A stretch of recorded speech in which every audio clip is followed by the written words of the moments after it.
allow everybody, give everybody license to gun. Because you permit me to jump in here, Mr. James. If you are saying allow people to bear gun, which lead to anarchy, then if you are allowing the Fulani bandit to hold gun, is it not causing the same anarchy? Will I fold my how do we hand? balance it now? Will I give everybody license to gun? If you are allowing the Fulani bandit to go with AK-47 to control their cow, to go into my farm and destroy my farm, rape people's wife, kidnap people, Bola Ahmed Tinubu is there. Why can't he do the needful? Just a few weeks ago, Sidious Musa told Nigerians that the problem of Nigeria are these Fulani bandits. As I speak to you, what do you think is a result that people cannot feed in Nigeria? They cost more percentage of what we are facing, because as I speak to you now, over in the north, they can't go to farm. You will see where Boko Haram. Maker TV.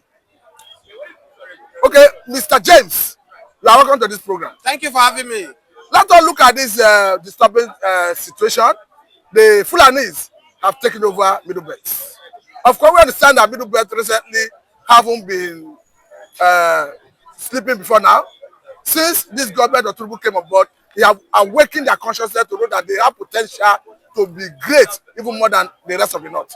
But this new trend of killing in Benue, do you think it is not going to reduce the potential of the people of Middle Belt? Once again, thank you for having me. My greatest happiness this morning is that not only the Middle Belt, the eyes of every other region concerning the manipulations of the Fulani herdsmen are now beginning to opening. E.g., we saw Southwest here where they have stand and say never again will they allow the Fulani agenda to overshadow them. That's my joy this morning. Talking about the 90 people that was murdered in Benue State is as a result of what we are saying, that the federal government have are incapacitated to solve this issue.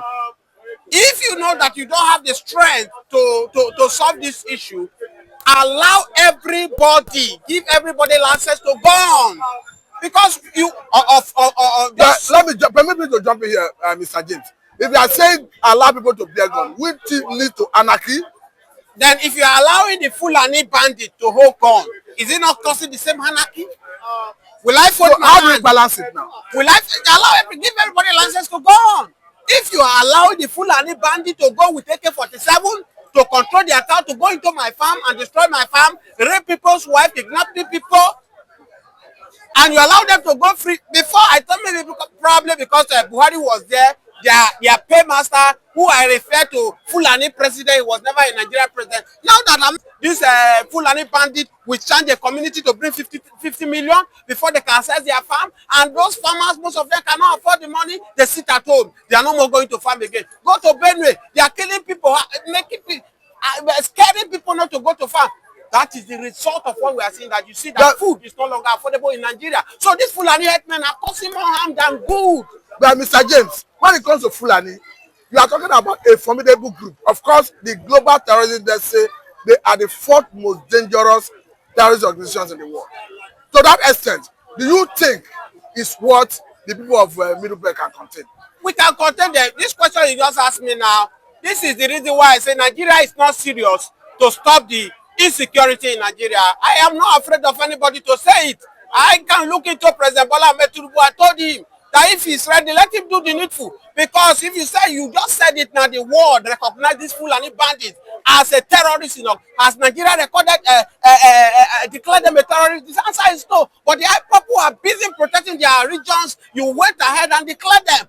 Because of what? Maybe you feel that even if marginalizing them in all aspects of where they can benefit from Nigeria, yet these people say they want to go, you don't allow them to go. The next thing you do is to proclaim them as a terrorist organization. Whereas the people who are committing this, you left them alone. As I speak to you, I have not yet where Boko Haram, where IPOP members come to Lagos and destroy property or disturb business not to move. The answer is no. They have not gone to North. They are only in their region trying to secure their region. Don't forget how Mazin Amdekano from the ESM that come into existence in Southeast today was as a result of this Fulani bandit.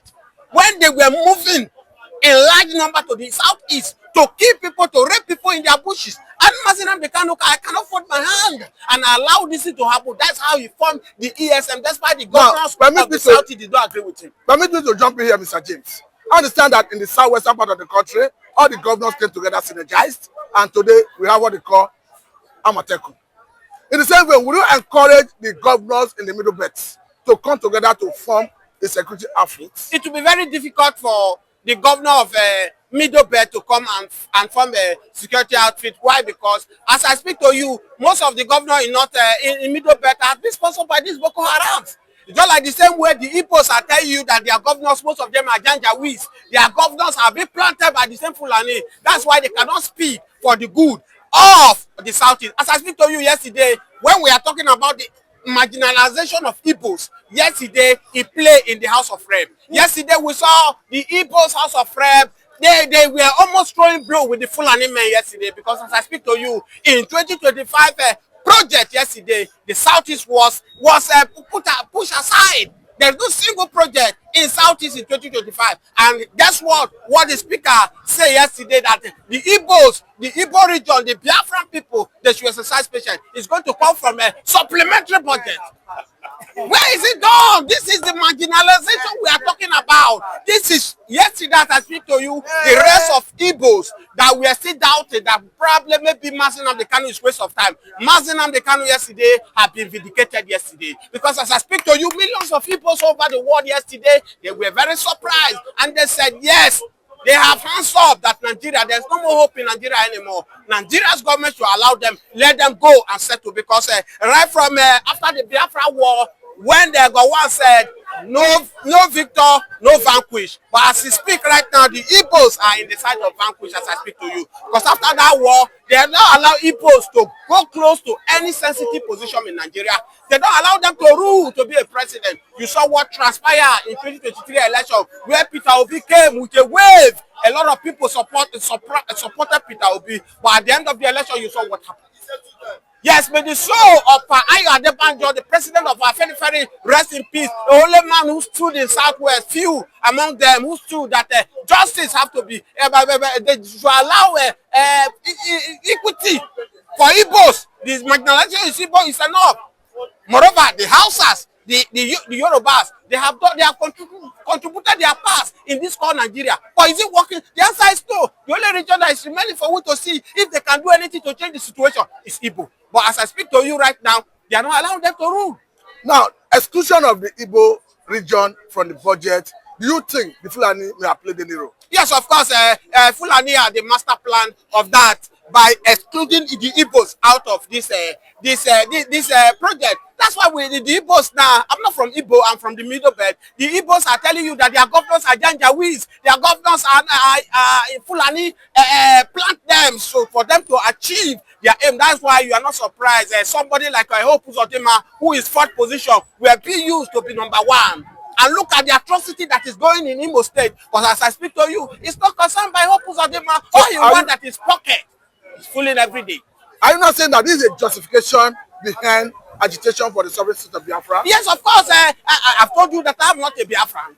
But for me, so far, everything Mazi Nnamdi Kanu have done so far, for me, it's not against the law. But in Nigeria Constitution, in 1999 constitutions, you will see that in 1999 constitution, every Nigerian have right to agitate for himself. And that's what Mazi Nnamdi Kanu is saying. That's what he's saying. Because the other day, Nnamdi made it very clear that you have right to agitate. We understand that self-determination is a right entrenched in UN Charter that has been ratified in Nigeria. To that extent, is a law in Nigerian legal jurisprudence. Currently, Nnamdi Kanu is still in DSS custody, and Nnamdi Kanu himself has said, "I will remain in custody until there is an impartial judge to judge this case." Do you see Nnamdi Kanu having that energy, that tenacity, yes, that zeal? Of course, Mazi Nnamdi Kanu is not somebody you can buy over. If you see the last time they brought him to court, you'll be surprised that a man who have not had the time to sleep with his wife, he have not have time to enjoy himself like as you and I are doing. And we can decide to go anywhere now. But Mazi Nnamdi Kanu has been caged over to 4 or 5 years. But he came to court with that energy. Look at the energy he was talking to his lawyer, the boldness in him. That's to tell you that Mazi Nnamdi Kanu can never be bought by Nigerian government. Mazi Nnamdi Kanu can never be pushed over. This is, if you forgot that in this struggle, he lost his father, he lost his mother. In fact, he was not allowed to even bury his parents. So for me, Mazi Nnamdi Kanu, I've said it severally that he was going to fight for Biafra until his last blood. And that is what he's doing. Don't forget that he has came out and said that he had congested heart failure. And the Nigerian government did not allow that young man to go and treat himself. In fact, I quote what Mazi Nnamdi Kanu said, that Nigerian government are giving him fake doctors to treat him. All they want is that they want him when he's close to death, they will release him so that he will go and die outside. This is exactly the word of Mazi Nnamdi Kanu. Okay, now let me take you to this angle, because the other time we saw Oduduwa agitators talking about the man from the southwest going to the British High Commission to submit a letter. I'm talking about Sunday Igboho. Of course, he submitted a letter to the office of the Prime Minister of Britain, asking that the Yorubas want their own sovereign nation. The reaction, we saw the British High Commission in Nigeria here advising Sunday Igboho to join hands with other Nigerians to move Nigeria forward. But the other time we saw Britain exiting European Union, and nobody advised Britain to join hands with other member European countries to move European Union forward instead of exiting European Union. Now the question is, do you think the British government have a hand in keeping Nigeria together? Yes, of course, British government are part of people who are holding us ransom. That's why one of the person I respected so far in Nigeria is still the Mazi Nnamdi Kanu. Because Mazi Nnamdi Kanu was only Nigeria who have the guts to challenge late Queen Elizabeth before her death, for holding Nigeria ransom, for making Nigeria to be a slave even after we get our independence. So the British government are making Nigeria on a daily basis.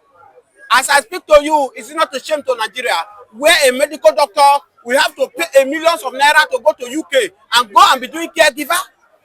Is it not a shame to our Nigerian government? As I speak to you now, pray that you do not fall sick. Do every available need you need to eat so that you not fall sick. Because if paraventure, God forbid, if your enemy falls sick right now, there's no bed. Go to General Hospital now, you see they are treating people on the open air, no even bed. They will tell you, we don't have space for you. But yet, our doctors, no even doctor, where one doctor will attend to 15 patients in Nigeria. That is the situation right now. So as I speak to you, the British government are part of people that are destroying. They have hold doors. They don't want us to let us go because they are making Nigeria on a daily basis. So that's why they are the major problem that is making Nigeria to still be the one. There are friends all over the world now are channeling their energy now towards Donald Trump. Let's see if Donald Trump, because he's a man that hates injustice. Donald Trump might have seen what they are doing. So with that now, Donald Trump are likely to come in because he's the president of the world to force Nigeria to do the needful or to allow the Biafrans to go. Some people have advocated for restructuring. Do you think restructuring is the way to go? Yes, before the general elections, I said that whether Tinubu win, whether Peter Obi win, whether Atiku win, there's not going to be a change. Except these two things is being done. One is either you restructure Nigeria like the way US is, or you divide Nigeria and let everybody go. And you can see it right now that even with this Buhari now, Buhari government is worse than Tinubu government is worse than Buhari government. Because even the little he's trying to do, he's not saying because he's building on faulty foundation. So earlier the best, so that in order for we to stop prolonging the evil days ahead of us, split this country, let everybody go on their own way. Or if you don't want to split the country, do regional government. The way the United States of America are doing their own. I am from Middle Belt. Middle Belt have what it takes to stand on our own. We are not begging anybody to survive. Look at Spain that many Nigerians are running to today. What is Spain producing? Spain is only known for wine, and they are living well. So every region in Nigeria has what it takes to live as a country on its own. There are so many countries in Europe that they are not even up to 5 million, 6 million. But there's no region in Nigeria now that is not up to 10 or 15 million. So what are you saying? That means everyone have what it takes to say. Look at what the Bible said. The Bible says if the foundation has been destroyed, what can the righteous do? The righteous have to destroy the foundation and start from the foundation. The marriage of Nigeria is faulty. The foundation is faulty. So we have to destroy it and rebuild. As I speak to you, if you bring angel from heaven to come and rule Nigeria, it will not do anything different with this kind of structure. That's why you see, as a believer, you are a Christian. Once you give your life to Christ, the first thing you will do, you have to go and baptize. When you baptize, you have already surrendered your life to Jesus. That's how it is. So Nigeria, if Nigeria is ready to move or to have a new rebirth, the foundation have to be destroyed and rebuild the foundation so that we can be proud of the country where we're from. Because I speak to you, our passport, many Nigerians now are not proud of Nigeria passport. The green and white has become something else. As a giant of Africa, it's not supposed to be. So we are advocating, we are pleading, and we are also saying that the president of Buhari, Tinubu, should do the needful and restructure this country so that it will be better for everybody. I think I must say very thank you for your time. Thank you so much. This is a good place to let you go. Thank you very much. We hope to have you next time. Thank you for having me.